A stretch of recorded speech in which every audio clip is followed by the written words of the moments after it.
Good morning, La Florentina! Nandito ulit kami. Birthday ngayon ni Dos, kaya dito kami nag-celebrate. Hindi ko na mabilang kung ilang beses na kami nagpunta dito. Gustong gusto kasi taga namin ang resort na to. Ito yung Olympic pool nila dito. Ang lawak, di ba? Ito yung klase ng resort na talagang babalikan nyo. Dito talagang marerelax ka kasi hindi matao, tahimik, tapos malawak. Bagay na bagay to sa meron ng mga kids. Kapag napuntahan nyo to, sigurado ako hindi kayo magsisisi. Dahil malit lang yung sasakyan namin, hindi kami nag-arkla na lang kami ng jeep para sama-sama kami. Mabuti na lang magkakilala sila Diyosa kaya hindi kami nahirapang maghanap. Yung inarkila naming jeep, ang laki kaya ayan, kakalog-kalog kami. Sayang yung space, ang dami pang bakante. Dahil wala kaming crackers, sabi ko kay Adrian, mag-stop over muna kami para bumili. Madalian lang yung ginawa naming pamimili kasi may nahabol kaming oras. Gusto kasi namin mauna sa resort. Mag-e-entrance na kami. Ang bayad nga pala dito kapag kids and seniors, 170. Sa adult naman 200. Yung cottage naman nila dito, 8 to 10 person, 800. Ito yung paborito naming spot kapag kukuha ng cottage. Malapit kasi sa pool, natatanaw namin yung mga bata. Isa lang yung binayaran naming cottage, pero usually, dalawa yung ginagamit namin. Ito yung sample na dala naming pangapagkain. Yung mga keriya dyan, kung ano lang yung nakita ko kanina, yun lang yung pinulot ko. Nagmamadali kasi ako kanina. Ang plano kasi talaga namin, bago mag-8, kailangan nasa resort na kami. Akala namin, uulan, kasi biglang kumilimlim. Kanina kasing umaga, ang init-init, tapos biglang ganyan. Ito yung paborito naming pool. Alam nyo kung bakit? Para kasi siyang hot spring.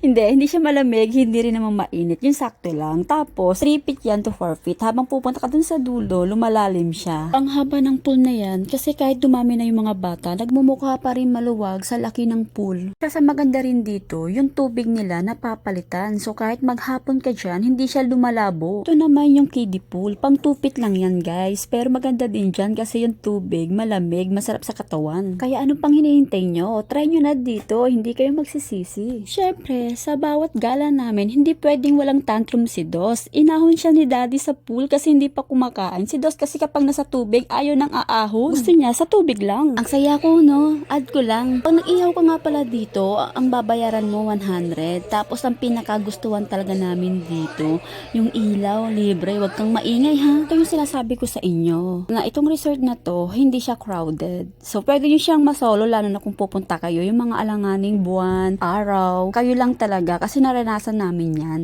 Kaya, isa yun sa naging dahilan kung bakit gustong-gusto namin ang resort na ito. Tingnan nyo guys, halos solo ng mga bata. O, diba? Ang saya lang. Kala mo, inarkila mo yung resort. Kaya ano pang hinihintay nyo, promise, hindi kayo magsisisi, try nyo na.